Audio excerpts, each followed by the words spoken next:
I recently finalized my divorce and relocated overseas. My ex-husband instantly wed his lover. At the ceremony, a guest spoke up and sent him over the edge. And right after that, he reached out to me. Leaving everything behind after a brutal divorce, only to find out your ex-husband immediately remarried his young mistress? What if I told you that just days later, his lavish wedding exploded into such a public spectacle, it completely destroyed his entire life, and then he had the audacity to call me? 8 years earlier, Ethan, my then-husband, had proposed to me at a quaint corner table in our favorite restaurant. Today, I'd reserved that exact same table. I'd even ordered the same steak he used to love so much. It was our final goodbye. On paper, we were about to become strangers, no longer husband and wife, but this dinner was the last ritual, meant to sever any lingering emotional ties. He showed up 15 minutes late. The crisp white shirt he wore? I'd impeccably ironed it for him just the week before I moved my things out of our apartment. Ethan pulled out his chair and sat down. No apology. Not even a glance my way. His eyes were glued to his phone, fingers frantically swiping. Every now and then, a sly smile would creep onto that face I once loved madly. I knew exactly who he was texting, Ashley, his very young secretary. The one who had so expertly inserted herself into our marriage. The waiter brought our plates. Ethan's steak sizzled, releasing a fragrant steam. He picked up his knife and fork, cut a piece, and chewed mechanically. I ordered what you like, I said, breaking the oppressive silence. Yeah, he replied, curtly, still not looking up. I just stared at the man across from me. His coldness no longer hurt me. Instead, it brought an immense sense of relief. The red wine in my glass trembled slightly as I took a sip. Its bitterness helped calm me. Once all the paperwork is done, I've already bought my ticket, I stated in a monotone voice. I'm moving to Oregon as soon as everything's finished. His fingers finally stopped. He looked up. A fleeting surprise crossed his face, quickly replaced by his usual indifference. Oregon? And what are you going to do there? My grandmother left me a small house in Willow Creek, a town near the coast. I'm going to settle there. I thought he might ask something more. Maybe even a faint, clumsy attempt to keep me, or at least a wish for good luck. But no. Ethan just shrugged. As if I'd just delivered the weather forecast. Whatever you want. It's for the best, he said, and that smug smile returned. Ashley and I are also planning the wedding. She deserves a grand ceremony. Ashley's not like you. She knows what she wants, and she knows how to make me happy. I almost laughed out loud. He was right. I wasn't like Ashley. I didn't know how to feign weakness. I didn't know how to use tears to demand things. And I certainly didn't know how to sleep with another woman's husband. But I didn't say any of that. I just nodded. Well, congratulations to you both. Dinner ended quickly, in silence. He didn't even look at me as he got up to pay. He left in a hurry, probably rushing to his secretary. I was left alone, staring at my almost untouched steak. I called the waiter and asked for a to-go container. Not out of pity, but because I didn't want to waste the last dinner of a marriage. As bland and cold as it had been, it had come to an end. I went back to our apartment, the one that was once our home. The silence was deafening. 8 years ago, Ethan and I had invested all our savings to buy this place in downtown Manhattan. I still remembered the day we got the keys. We cried with happiness. We painted the walls ourselves. We chose every piece of furniture together. I truly thought we'd grow old here. I stopped in the middle of the living room. The cream-colored sofa we'd argued so much about choosing was now covered with a white sheet. The wall, once filled with our wedding photos, was bare, showing only the nail marks. Everything was still there, but its soul was gone. I started packing 8 years of memories, now reduced to a few cardboard boxes. I opened the closet, my clothes on the left, his on the right. I carefully folded my dresses and blouses. A couple of his shirts were still mixed in with mine. I picked them up. The familiar scent of fabric softener still permeated the fabric. That scent used to be synonymous with peace. Now, I put them all in a separate bag for their new owner. I opened the bottom drawer where I kept our keepsakes. A small wooden box contained old photos. The first one we took together in college, our smiles still innocent. The photo from our wedding day. Me, radiant in my white dress. Him, looking at me with infinite tenderness. 8 years. Where had that look gone? I didn't cry. My tears had dried up the day I discovered his texts. I just felt a deep, deep exhaustion. I placed the wooden box at the bottom of my suitcase. I wouldn't throw it away, but I would never open it again. It belonged to a chapter of yesterday, a chapter that had died with our marriage. I spent the whole afternoon cleaning. When the apartment was almost empty, with only his belongings left, I took out my phone and sent him a message. I've packed my things. Keep whatever you want of the rest. I'm not taking anything but my clothes and personal items. The shared memories are in the desk drawer. Do what you want with them. A minute later, his reply came. As brief and cruel as ever, okay, thanks. I looked at the apartment one last time. Goodbye. Goodbye to 8 years of my youth. I left the key on the oak coffee table, right next to the TV remote. A dry click echoed in the empty room. I dragged my suitcase to the door and slammed it shut behind me without looking back once. I felt light, as if a weight I'd been carrying for too long had been lifted from my shoulders. Freedom. I was finally free. The day at the courthouse, the sky over New York was neither rainy nor sunny. The air was humid and dense, much like my mood had been months ago. But today, my heart was strangely calm. I wore a simple beige dress and light makeup. I didn't want to look like a victim on my last day as a wife. Ethan was there, too. He wore a suit, his hair slicked back with gel, but the dark circles under his eyes betrayed his fatigue. Maybe it was the legal proceedings, or maybe from pleasing his pregnant lover. An older judge, wearing glasses, looked at us with compassion. Have you thought this through? Marriage is for a lifetime.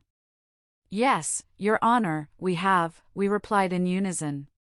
Everything was quick. Signatures, stamps.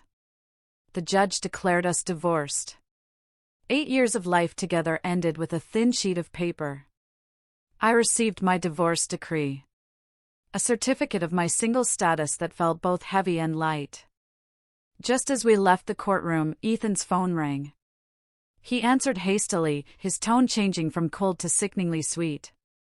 I'm coming out now, my love. Don't move. Wait for me.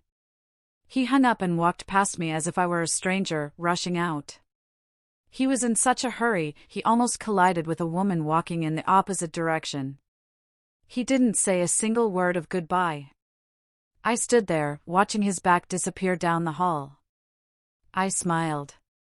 An ending like that was fine, too. I was in a hurry as well. I'd left my suitcases at Jessica's place the day before. Now I just had to pick them up and head to Penn Station. Jessica, my best friend, was already waiting for me. As soon as she saw me, she ran to hug me. Sarah, are you okay? Her voice was filled with concern. I'm fine, I said, patting her back. Better than ever. Jessica looked me up and down and frowned. You look it. Your face is paler than a ghost. Are you going to be all right on your own out there? She pressed a heavy cloth bag into my hand. Here's a bottle of good Oregon Pinot Noir, some cheese from the Tillamook Creamery, and a loaf of artisanal sourdough. I know you might feel a little out of place at first. When you miss home, have some of this so you don't feel so alone. I started to laugh, a lump in my throat. In my worst moment, I still had someone who truly cared about me. Thanks, Jessica. Only you get me. What's to get? She grumbled. Now that you're leaving, you have to live well. Make yourself gorgeous. Get rich and make that bastard die of envy. And don't you ever dare cry over an idiot again. We sat in a coffee shop at the station, talking about everything and nothing. Jessica gave me 1,000 pieces of advice, from how to find a house to how to be careful with small-town men. She talked so much that I could only nod and smile. I knew she was trying to cheer me up, to fill the void of our last moments together. It was time to board. We hugged tightly at the platform entrance. Take care of yourself, she whispered. If anything happens, let me know. You, too. Call me as soon as you get there. She let go, but her expression turned hesitant. Hey, Sarah, there's something I don't know if I should tell you. What is it? I frowned. At this point, what else could I handle? Tell me. Jessica took a deep breath and leaned closer to my ear. Ashley is pregnant. I froze for a second. Not from shock, but from the sheer irony. So that was it. That's why he was in such a hurry to get divorced. That's why he didn't want any of our assets, just for me to sign the papers quickly. Ah, I managed to smile. Well, double the happiness for them. That's not all, Jessica continued, her face full of contempt. They're planning an incredibly lavish wedding. My husband heard it's going to be at the Crescent Manor. They've booked the entire main ballroom. Bet Ashley wants the wedding of the century to show off to everyone. Typical of a shameless social climber. Let them do what they want, I said, shaking my head. It doesn't matter to me anymore. And it truly didn't. The pain had turned into a scar. Now, hearing news about them just seemed ridiculous. A greedy man and a materialistic woman. They were made for each other. But I'm worried about you, Jessica insisted. I have to go, I interrupted her. The train won't wait. I gave her one last quick hug and turned away decisively. I walked through the ticket gate without looking back. I could feel Jessica's eyes following me. Once in my seat, I turned off my phone. As the train left New York City, leaving the gray city behind for the green landscapes of the West, I knew a new life was waiting for me. And in that life, there would be no room for Ethan or Ashley. I took out my phone, broke the old SIM card, and threw it in the trash. I blocked any possible contact with him. A clean break. Goodbye. Past. The train ride lasted for hours. I barely slept, reading a novel by a favorite author, trying to reconnect with the parts of myself I had set aside. When the train began to slow down and the announcer called out the station, my heart sped up. I stepped off the train, and the cool, damp Oregon air filled my lungs. It was pure and clean, so different from the city's stale air. The sky was a deep blue without a single cloud, and the sun shone brightly, but without burning. I gathered my luggage. Everything was unfamiliar, the accent, the people, even the smell in the air. But I didn't feel fear, just a strange excitement. I took a cab to Willow Creek. The driver, a friendly middle-aged man, glanced at my suitcases in the rearview mirror. Moving to Willow Creek or just visiting? He asked with a warm local accent. Moving back, actually, I replied with a smile. I'm taking over my grandmother's house. Well, I'll be, the driver chuckled. Welcome home, then. Willow Creek is a beautiful town. You're going to love it. The car left the city behind and entered the countryside. Tall buildings gave way to tree-lined roads, intensely green meadows, and charming stone houses. The landscape was so peaceful that I rolled down the window and took a deep breath. The air smelled of wet grass, damp earth, and flowers. I knew I had made the right decision. The taxi stopped in front of an old stone wall covered in ivy with a faded blue wooden gate. I paid the driver and dragged my heavy suitcase through the gate. My grandmother's house appeared before me. It wasn't a luxurious mansion, but a cozy 2-story stone house with a slate roof. What took my breath away was the garden. It was an explosion of color. Climbing roses covered the walls. Hydrangeas of intense blue and violet formed huge clusters, and there was even a small apple tree laden with fruit. Before she died, my grandmother had hired a company to take care of the house and garden. I put the old key in the lock. The heavy wooden door opened with a soft creak. Inside, everything was clean and welcoming. The furniture was solid wood, rustic in style. A stone fireplace dominated the living room next to a wingback chair upholstered in a floral fabric my grandmother had loved. The late afternoon light streamed through the large windows, casting golden reflections on the wooden floor. I left my suitcase and walked through the house. The small kitchen with its copper pots hanging on the wall. My bedroom on the second floor, with a balcony overlooking the garden. Everything was perfectly preserved, as if my grandmother knew I would one day return. I opened the balcony doors. The autumn breeze brought with it the scent of roses. I stood there, eyes closed. All the sorrow and pain of my old marriage seemed to vanish with that breeze. I was no longer Sarah, the betrayed wife. I was Sarah, my grandmother's granddaughter, the owner of this house. I was home. After a week of rest and getting my life in order, I started looking for a job. I had a master's degree in interior design and some experience from New York. I didn't want to look in a big city, but in Willow Creek or a nearby town.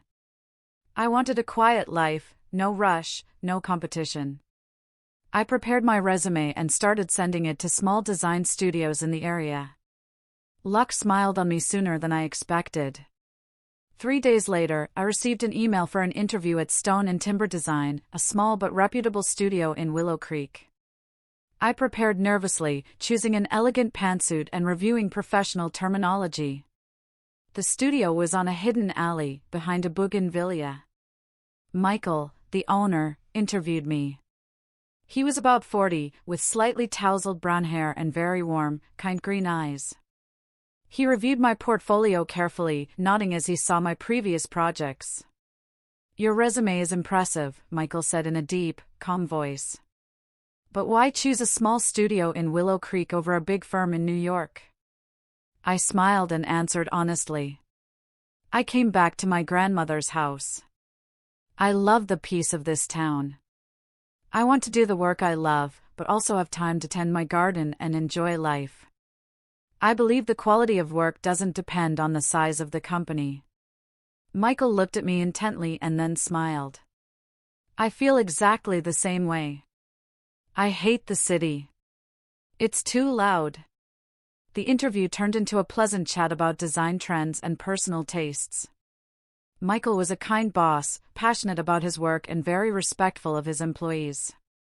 The next day, while I was watering the flowers in the garden, the phone rang. It was Michael.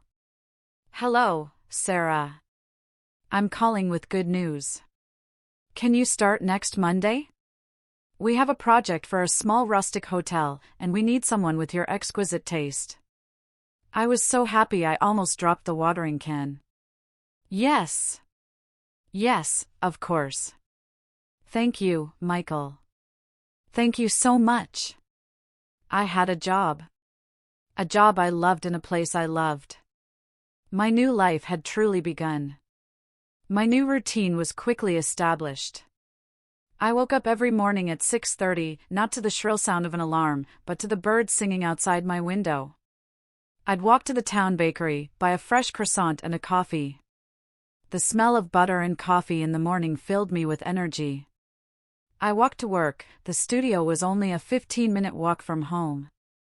The path was shaded by trees and crossed an old stone bridge over a small river. My colleagues at the studio were very kind. There were only 5 of us, including Michael. They gave me a warm welcome, patiently helped me with some local expressions, and always praised the dishes I sometimes brought for them. Michael was a wonderful boss. He entrusted me with the rustic hotel project immediately, giving me complete creative freedom. The work absorbed me, leaving no time to dwell on the past. On weekends, I no longer had to cook and clean for someone who didn't deserve it. I dedicated my time to myself. I rode my bike along the riverbank, visited antique markets, or simply sat in the garden to read. I started to care for my grandmother's garden. I learned to prune the rose bushes and plant herbs. My hands got dirty, but my heart was at peace. This life was the polar opposite of my 8 years of suffocating marriage. I felt reborn. I laughed more. I slept better. On a Friday afternoon, a week before Ethan's wedding, Jessica called me on FaceTime. "My God, Sarah, look at you. Are you glowing? Or is it just me? Your skin is flushed. Your face is so fresh. Does the weather there suit you?"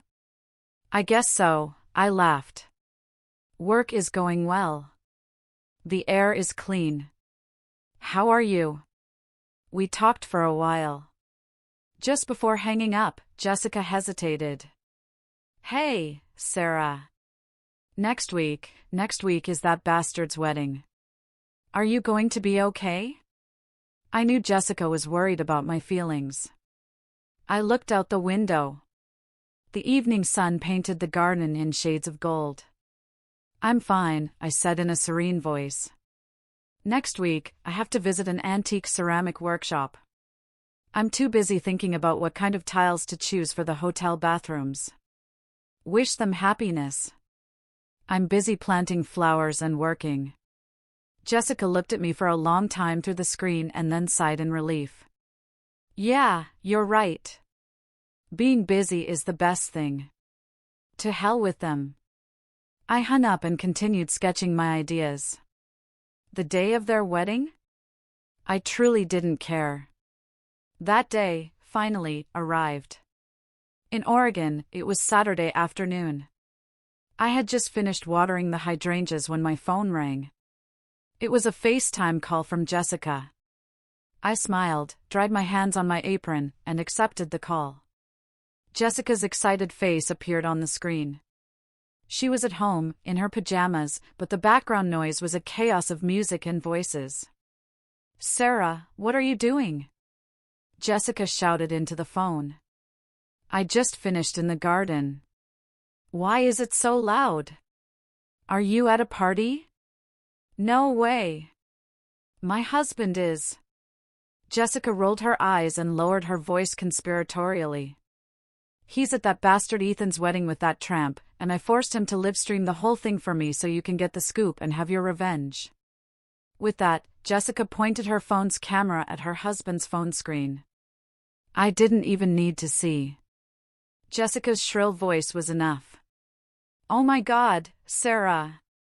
What a waste of money. My husband says they've booked the largest ballroom at the Crescent Manor. Red carpet from the entrance. Imported flowers everywhere. They even hired a symphony orchestra. It's insane." I frowned. "And how?" "My husband sent me a picture." Jessica turned the screen to show me a blurry image. "Ashley's dress, they say it's a designer gown with Swarovski crystals, valued at tens of thousands of dollars. And she's even wearing a tiara like some fairy tale princess. And to top it off, she won't stop stroking her belly while greeting the guests. You know, to make sure everyone knows what a shameless woman." I shrugged. "And Ethan? He's bursting with pride." Jessica continued indignantly. "With his white suit, hair full of gel, he's walking arm in arm with her like they're the king and queen of the world. My husband says he has such an arrogant look on his face, as if he's conquered the universe. He probably thinks he's the smartest man alive for marrying a young woman who's going to give him an heir. What a bunch of idiots showing off for the cameras." I listened to Jessica's complaints and just wanted to laugh. I looked at my garden where the red roses were in full bloom. I took a deep breath. The air here was so pure. "Hey, Jessica, tell me what you're making for dinner tonight." Jessica went quiet. I'm giving you the gossip of the year and you're asking me about dinner? It's just that their story isn't interesting anymore, I smiled faintly. Let them show off. Let them think they're the best. That's their problem. I have to put a chicken in the oven now. Michael and the team from the studio are coming over for dinner. Jessica stared at me through the screen and then suddenly burst out laughing. Oh, Sarah. Sarah, you've reached enlightenment. You're right. Why worry about those people? Go roast your chicken, and I hope it's delicious. If there are any updates, I'll call you with the next chapter. We hung up. I took off my apron, washed my hands, and started preparing dinner.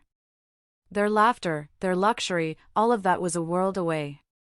And I realized for the first time in 8 years that I didn't feel a shred of jealousy or pain. They just seemed like strangers, and my life was now truly my own. I thought the story of the wedding would end with Jessica's call. I had a wonderful evening with Michael and my colleagues. We drank wine, ate roast chicken with herbs, and had a lively discussion about the hotel project. The work was progressing very well, and Michael kept praising my ideas. But the next morning, just after I woke up, as I was making coffee and stepping out onto the balcony to breathe the fresh air, the phone rang again. It was Jessica. At that hour, it was already mid-afternoon in New York. I was a little surprised. What's up? Another live stream? I joked as I sipped my coffee. But Jessica's voice on the other end wasn't like yesterday's. It wasn't indignant, but filled with a boundless euphoria, as if she'd won the lottery. Sarah! Sarah! Are you sitting or standing? Her voice was a shriek. I'm standing. Why are you so happy? Sit down right now. Sit down because I'm about to tell you something that will knock you off your feet. The greatest drama in history has just begun. My husband just got home and told me everything. I can't stop laughing. Curious, I dragged a chair over and sat down. Okay, I'm sitting. What happened? Ha ha. Jessica let out a long laugh. It turns out there was an unexpected guest at the wedding yesterday. Guess who? I frowned. How would I know? Your Uncle Lou? Your grandmother's friend. I almost choked on my coffee. Uncle Lou? What was he doing there? He doesn't know Ethan at all. That's the beauty of it, Jessica said with a melodramatic tone. It turns out Ethan's father did a small business deal with your Uncle Lou years ago, and they still have a friendly relationship. And you know your uncle, he's a loudmouth, especially when he drinks. He had just gotten back from Oregon, from visiting his son, and stopped by New York. I started to imagine Uncle Lou, with his characteristic booming voice, in the middle of that phony wedding. And what happened? I asked, starting to get interested. My husband says that by the end of the reception, Uncle Lou was pretty drunk. He was sitting with some other friends of his and started bragging. Jessica lowered her voice, imitating Uncle Lou. You know what? I just got back from Oregon. I went to see my son, and on the way I stopped by Willow Creek, that cute little town near the coast. My heart skipped a beat. Willow Creek? He ran into me. Exactly! Jessica exclaimed. My husband says, Uncle Lou continued to tell everyone at the top of his lungs, I ran into little Sarah, my late friend's granddaughter. My God, she's so beautiful and smart. She's living in a gorgeous house with a rose garden that her grandmother left her. She's living like a queen, you know. I was stunned. It was true. I had run into Uncle Lou last week at the town market. He called out to me and we talked for a few minutes. I invited him to the house, but he said he was in a hurry to get to the airport. I never imagined it would end up like this. Jessica kept talking nonstop. Your uncle started telling your life story to anyone who would listen. And with that voice of his, even the tables next to them heard him. A vague sense of unease crept over me. This story, told at Ethan's wedding, couldn't be just a simple anecdote. My husband says, Jessica continued, getting more and more excited, that just as Uncle Lou started talking about you, Ethan and Ashley were thanking guests at the next table. They heard everything, word for word. I held my breath. Jessica cleared her throat, continuing her performance. Uncle Lou was shouting, Sarah is a rock star. She's working for a design studio out there. Her boss, a great guy, adores her. Can't stop saying wonderful things about her. Says she just landed them a contract to design a huge hotel. The apple doesn't fall far from the tree. Smart and hardworking like her grandmother. I could picture Ethan's face at that moment. He who had always belittled my work, who considered me a conformist who lived off him. But wait, Sarah, here comes the best part.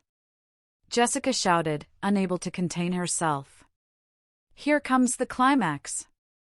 A friend at your uncle's table asked him, wow, is the girl that smart? She must be making a good salary, right? And your Uncle Lou answered, waving his hand, salary? What salary? The salary is for her expenses. Her grandmother adored her. Not only did she leave her the house with the rose garden, she left her a multi-million-dollar inheritance. They say it's a fortune, several $1,000,000. Little Sarah is now a low-key millionaire in Oregon, living the good life, free as a bird, without having to put up with any jerks. I was speechless. It was true my grandmother had left me an inheritance, but I had never discussed the amount with anyone. I didn't know Uncle Lou knew in such detail, much less that he would blurt it out in the middle of a wedding. Oh my God, Sarah.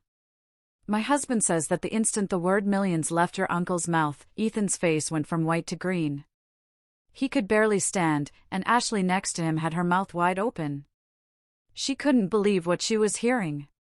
People at the surrounding tables started whispering. The rumors spread like wildfire.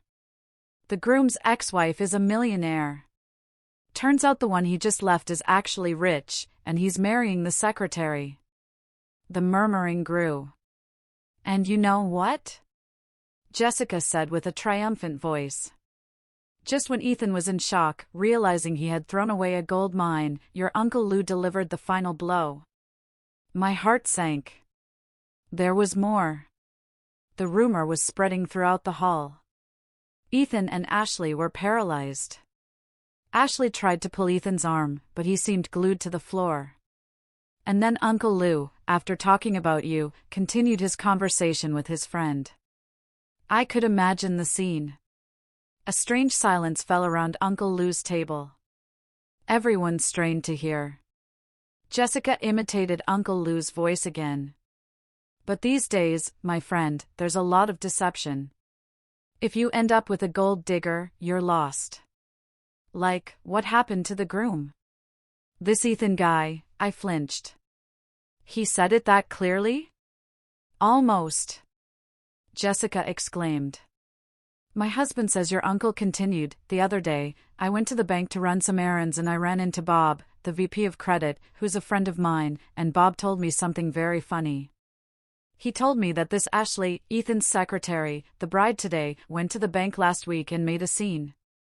The faces of Ethan and Ashley, according to Jessica's husband's account, were drained of all blood. Bob told him, Jessica continued her performance, that this Ashley went to withdraw some money from her savings account. And while she was doing it, she complained to the teller. She was talking so loud the whole bank heard her. She said, I'm so fed up. Really? I thought I'd hit the jackpot with a rich boss, but it turns out it's all for show. We're about to get married, and I still have to lend him money. I just lent him $5,000 for the expenses of this wedding. Just my luck. A deathly silence fell over the hall for a moment. Jessica's husband said he could hear the clink of an ice cube falling into a glass. Two explosive truths revealed at the same time in front of hundreds of guests. Truth number 1, the abandoned ex-wife, Sarah, was actually a millionaire with a house in the Pacific Northwest and an immense fortune. Truth number 2, the new wife, Ashley, who was showing off her $1,000 dress, was actually a gold digger. And the groom, Ethan, who acted so high and mighty, was broke and had to borrow money from his future wife to pay for the wedding. Sarah! Jessica's voice trembled. Ethan couldn't take it anymore. He started to shake.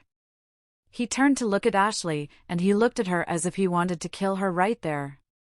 I was sitting paralyzed on my balcony in Willow Creek. The cup of coffee in my hand had gone cold. I knew that the best comedy and the worst tragedy had just begun. I remained motionless, the phone pressed to my ear. Jessica's breathing on the other end was ragged, as if she had just run a marathon. My husband says, Jessica took a breath, that the scene was unforgettable. Ethan was shaking like a leaf. The entire hall, which had been a buzz of music and laughter, fell into a deathly silence. Hundreds of pairs of eyes were fixed on the two of them. I could imagine the humiliation. Ethan, a man who lived for appearances, who always needed to prove his success and power, was stripped bare in front of all his guests and business partners, exposed as an idiot who had been duped by a woman. The look on Ashley's face was priceless, Jessica continued. She tried to grab Ethan's arm, whispering, "Honey, let's go to another table. Everyone's staring at us." But Ethan didn't move. He just stared at her. My husband said his eyes were bloodshot, that he looked terrifying. The champagne flute he was holding started to tremble, the golden liquid about to overflow. And then, Jessica lowered her voice as if telling a secret. He yelled. No, he didn't yell. He roared like a wounded animal. Talk. What's this about the $5,000? You dared to lend me money? Ashley, terrified, took a step back. No, honey. He must have been joking. Please believe me. Believe you? Ethan let out a bitter, mocking laugh. So you can play me for a fool? So you can take my money while I've lost everything? Jessica's husband said that Ethan didn't finish the sentence. He couldn't verbalize the truth, that he had thrown away a fortune of millions of dollars. That revelation, combined with the deceit before him, completely destroyed his self-control. Crash! Jessica shouted. He crushed the crystal glass in his hand. Sarah, he shattered it with his bare hand. Blood started to gush out, dripping onto the red carpet. I shuddered. I knew Ethan had a temper, but I never thought he could lose control like that. Blood and champagne splattered everywhere, Jessica's husband told her, staining Ashley's $1,000 dress. She let out a scream. Ethan, at that moment, seemed to have gone mad. He looked at his bloody hand and then looked up at Ashley. You lied to me, he bellowed, his voice breaking. It's all your fault. You've ruined me. The rage exploded.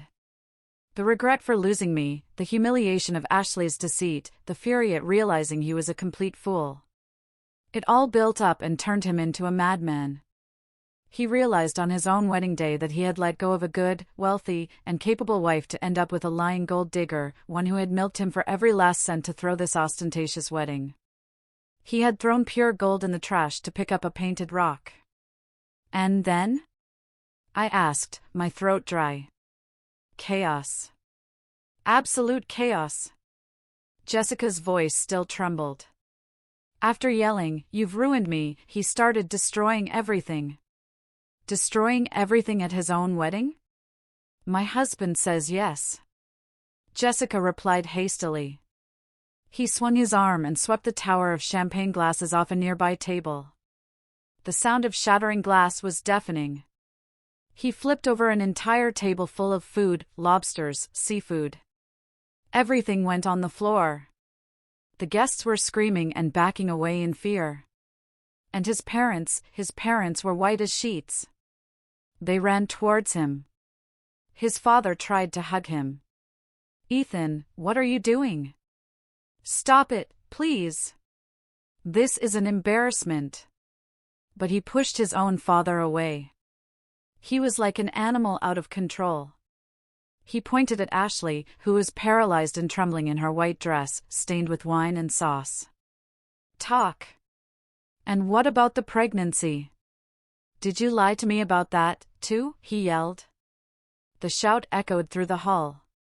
That question was the spark that lit the fuse. People started whispering louder. Oh my God, the pregnancy is fake, too. No wonder she was touching her belly so much. It was all an act. What a terrifying woman. Ashley, cornered, reacted. There was no trace of her fake sweetness left. She screamed back, "Are you crazy? You dare say my child is fake? Shut up." Ethan swatted her away with the back of his hand. The push was so strong that Ashley, in her high heels, lost her balance and fell backward. Oh! Jessica gasped. My husband says she fell and hit her stomach on the corner of a decorative table. I held my breath. Even though I didn't like her, a child was innocent. Did something happen to her? Ashley clutched her stomach, pale as wax, screaming in pain. Seeing her, Ethan stopped for a second, probably scared. But just then, Jessica paused for breath. Bob, the bank VP that Uncle Lou had mentioned, who was there as a partner of Ethan's company, came over when he saw the commotion. And what did Bob say? Probably to get on Uncle Lou's good side, he spoke up loudly. Jessica continued, "Mr. Stone, calm down. It's true that Miss Miller was complaining at the bank. I myself heard her say you were short on cash and that she had to lend you $5,000. I even have a copy of the bank statement right here." Jessica's husband said that after that statement, the hall erupted. Confirmation from a bank employee, right there. Nothing could be more credible. It was the last straw. Ethan had nothing left to lose. His career, his pride, his love, his money. It had all been shattered in one night. He let out one last roar, Jessica said, and flipped the head table where the 7-tier wedding cake was. Frosting flew everywhere. "Everyone get out of here. The wedding is over." The terrified guests stampeded for the exit. They weren't just leaving. They were pulling out their phones to take pictures and videos. A wedding of the century, just as Ashley wanted, but a century of disaster. My husband ran out, too, Jessica concluded. He told me that as he was leaving, you could still hear Ethan breaking things and Ashley crying and cursing. A circus. A pathetic circus. Karma is swift, Sarah. I hung up, my soul in turmoil. I went out onto the balcony and watched the roses sleeping under the night dew of Willow Creek. I thought I would be happy to know they had gotten what they deserved, but I wasn't. I just felt a deep weariness and disgust. A life built on greed and lies had self-destructed in an instant. I slept poorly. The chaotic images of the wedding replayed in my head. The next morning, I woke up with dark circles under my eyes. I decided not to listen to any more news from Jessica. Their story, for me, was over. I needed to focus on my own life. I spent all of Sunday sketching. Work helped me forget the disaster in New York. But at night, when I turned off the computer, my phone buzzed. It was Jessica. I sighed, thinking about not answering, but the ringing was insistent.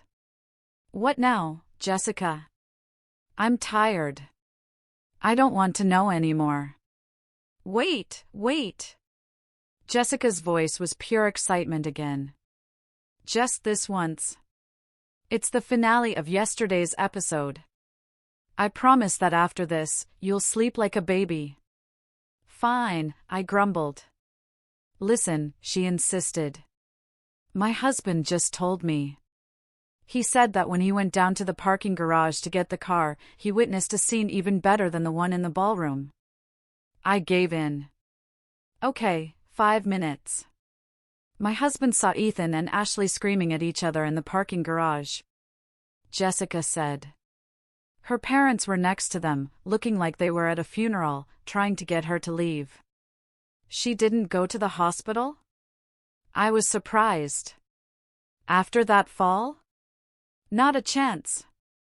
Jessica laughed scornfully. It was all an act. My husband hid behind a pillar and heard everything. Ashley wasn't pretending to be a sweet victim anymore. She was standing with her hands on her hips, screaming in Ethan's face. Jessica cleared her throat, imitating Ashley. You're insane. You've embarrassed me in front of everyone. You ruined my wedding. Ethan, with his hand wrapped in a handkerchief, blood seeping through the fabric, yelled back. Jessica continued, You're the one who ruined me. You're a liar. You've been stealing from me. And then Ashley started to laugh, Jessica said with contempt. A laugh that made my husband's skin crawl. Steal from you? Do you even have money to be stolen from? Who paid for this wedding, huh? Tell me. My $5,000 wasn't even enough to get started. And my parents had to mortgage their house to pay for the sham so you could look good, you useless man. You're useless.